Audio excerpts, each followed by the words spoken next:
Have you ever looked at someone who's achieved something just, well, massive, like climbing Everest or launching some huge company, mastering a really complex skill, and you just kind of wonder how? Yeah, how do they even start? It feels so overwhelming, almost impossible from the outside looking in. Totally. It's that sense of bewilderment. Well, that's exactly what we're digging into today. We've been looking at this really interesting TEDx talk by a guy named Stephen Dunier. Right. And he's not just talking theory. This is someone who's actually done some pretty extraordinary things. We're talking learning languages, setting Guinness World Records, all sorts of stuff. He has this great way of hooking you in right away. Yeah. He uses these simple examples, the Brad Pitt portrait and the gray square. Oh, yeah, I remember that. He asks, like, could you draw a perfect portrait of Brad Pitt right now? And for most people, that's a hard no. Definitely a no for me. Me too. Yeah. But then he asks, okay, could you draw just a simple gray square? And anyone can do that, right? It's simple. Exactly. And that's his whole point. Distilled, that massive, seemingly impossible thing, the Brad Pitt portrait, is actually just made up of tons and tons of tiny, doable things, like those little gray squares. Yeah, and it plays into how our brains work, doesn't it? We resist the huge, complex task. But a small, manageable one, we can handle that. Right. And Denor argues that these big achievements, they don't necessarily come from some special talent people are born with. It's more about an approach, a way of thinking. Exactly. A specific way to tackle problems and, crucially, make decisions along the way. So our mission here is to really unpack his framework. It's surprisingly simple, really. Achieving big goals through, what does it call it, marginal adjustments. Marginal adjustments, tiny tweaks. Okay, so let's dive into one of his best examples. Novak Djokovic, the tennis player. Yeah, the career trajectory there is pretty wild. It really shows the power of small gains. Denier points out, back in 2004, Djokovic was ranked something like 680th in the world. Wow, way down there. Yeah. But just a few years later, boom, he's in the top 3. And the money difference, that's huge too, right? Oh, absolutely. Dunier mentions going from maybe $250,000 a year to suddenly earning like $5 million in prize money alone. Yeah. Just because he started winning more. Okay, but here's the kicker, the insight from Dunier. Right. He says Djokovic doesn't directly control his ranking or the prize money. Those are outcomes. Exactly. Right. What he can control are the small decisions. Yeah. Every single point. Where to serve, when to rush the net, how to return that shot. All those split-second choices, thousands of them in a match. And Dunier actually puts a number on it. He calls it the decision success rate. Basically, what percentage of points do you win? Okay. So when Djokovic was ranked 680th, his rate was about 49%, winning just under half the points. Makes sense. To get into the top 3, earn those millions, how much did it need to go up? Only to about 52%. Wait, just 3% more, from 49 to 52. Yep. Just winning 3 more points out of every 100, on average. That seems tiny, but the impact was massive. Totally. And then to get to number 1, dominating, winning almost all his matches, earning upwards of $14 million. How high did the rate go then? Only up to about 55%. So from 49% to 55%. A 6% improvement overall led to that incredible transformation. And that's Dunier's core point. While getting those extra few percent at the elite level is incredibly hard work. Sure. The size of the improvement needed, those marginal gains, suggests that focusing on tiny, controllable decisions can have these huge, outsized results over time. It's achievable in principle. It's not about suddenly becoming superhuman. It's about becoming consistently slightly better. Precisely. Okay, so this isn't just for world-class athletes. Dunier actually used this himself, didn't he? Way back when he was a student, the C student story. Oh yeah, it's a very relatable story. He says he was bright, teachers knew it, but he just couldn't focus. The classic, if only he'd apply himself, kid. Exactly. Report card after report card saying that he knew he was smart, but was just coasting, getting C's. So what changed? Did he suddenly develop amazing concentration? No, that's the interesting part. He realized he couldn't maintain focus for long periods. He was trying to fight his own nature. Okay. So he made a marginal adjustment. He accepted his short attention span. Instead of trying to force himself to study for hours, What did he do? he broke it down. Really small. Like read just 3 or 4 paragraphs. That might take, what, 5-10 minutes? That's it? That's it? For one burst? Then, crucially, he'd stop and do something fun. Shoot hoops, sketch, play a video game, whatever. Oh, look. Quick reward. Positive reinforcement. Exactly. Then you'd come back, do another small chunk, maybe even on a different subject. Yeah. No pressure to stick with one thing for hours. So short bursts, rewards, mixing it up. Yeah. And the results, Pretty dramatic, I assume. totally transformative. He went from being that C student to straight A's, Yeah. Dean's List, President's Honor Roll, Wow. and eventually got into a really good graduate program in finance, all using that same method. Break it down, short bursts, stay consistent. That's amazing. He basically hacked his own learning style by accepting his limitations and working with them through small adjustments. Yep. And he took that same thinking into his career.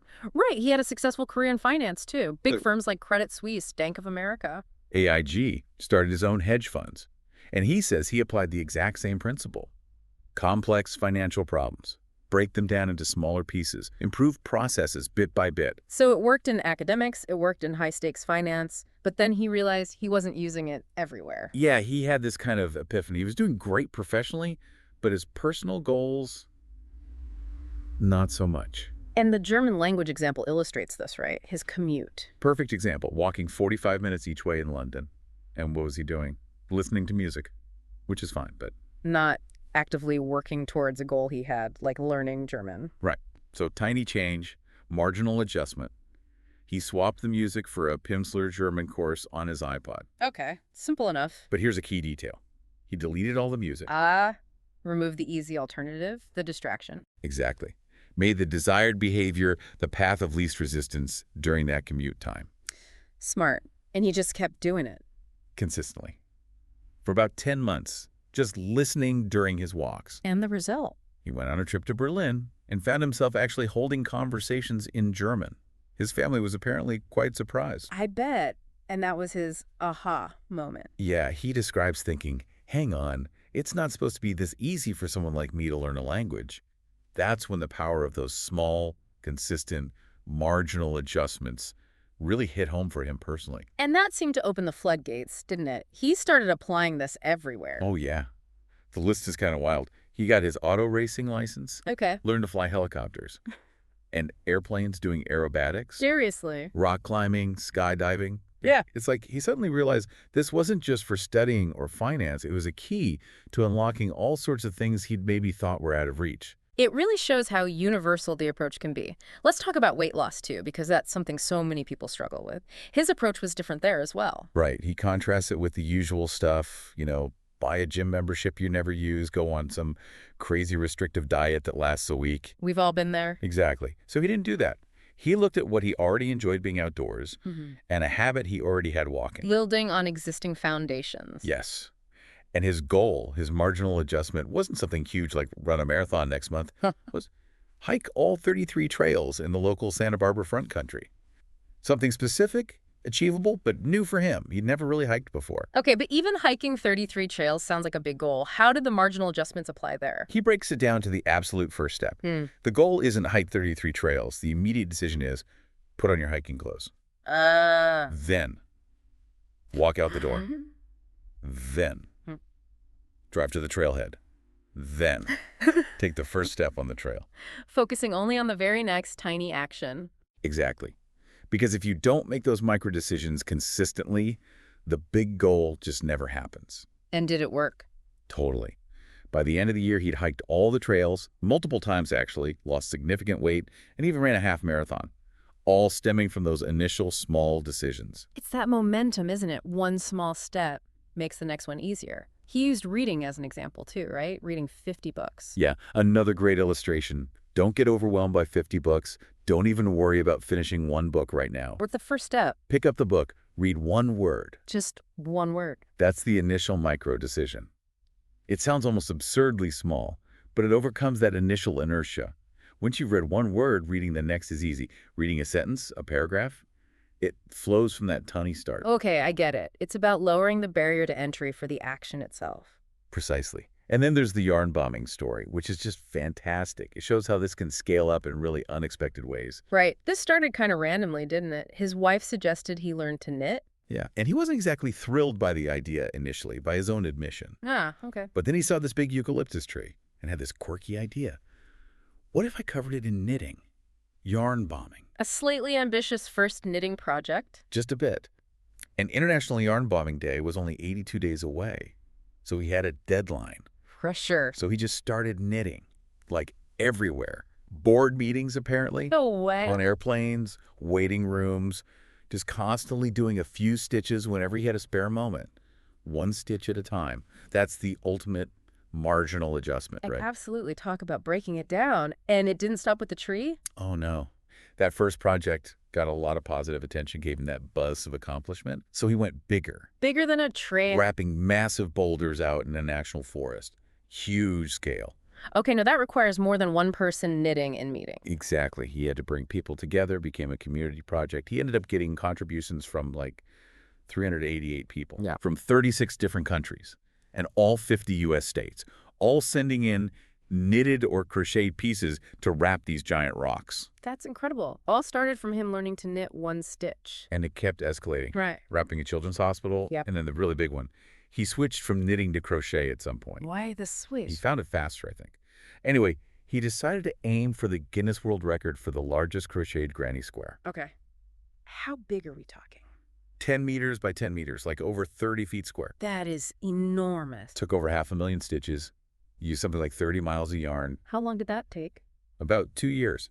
Again, just chipping away at it, one stitch, one small section at a time. Consistent effort over time. And he got the record. He did. Guinness World Record. Got written up in Newsweek, Art in America. All from that initial, slightly absurd idea and the commitment to tiny, repeated actions. It's just such a powerful illustration of the principle. So when you boil it all down, all these stories, Djokovic, the studying, the language, the hiking, the massive granny square, what's the core message Daenerys trying to get across? He keeps emphasizing that he still sees himself as that C student. He struggles with focus. He doesn't think he has any special gifts. It's not about innate talent. No. His superpower, if you want to call it that, is this technique. Breaking big, scary, ambitious things down into their absolute smallest parts. The gray squares. The gray squares, the single stitch, the first step, and then just making those tiny improvements, taking those tiny actions consistently. And he shares this because he believes anyone can do it. That's the clear message. He wants you, the listener, to look at your own big dreams, the ones that feel impossible, and realize you can start. Just make one small change, one marginal adjustment today. So the big takeaway isn't about finding the energy for some massive heroic leap. Not at all. It's about understanding the power of accumulation. Small, manageable decisions, tiny tweaks to your routine, done consistently over time. That's where the magic happens. It shifts the focus from the overwhelming endpoint to the doable starting point. Exactly. It makes the impossible seem possible, step by tiny step. Okay, so here's the question for you listening then. What is one small thing, maybe something that seems almost insignificant, that you could actually do today towards a goal that feels miles away right now? Just one tiny step. And maybe think about this.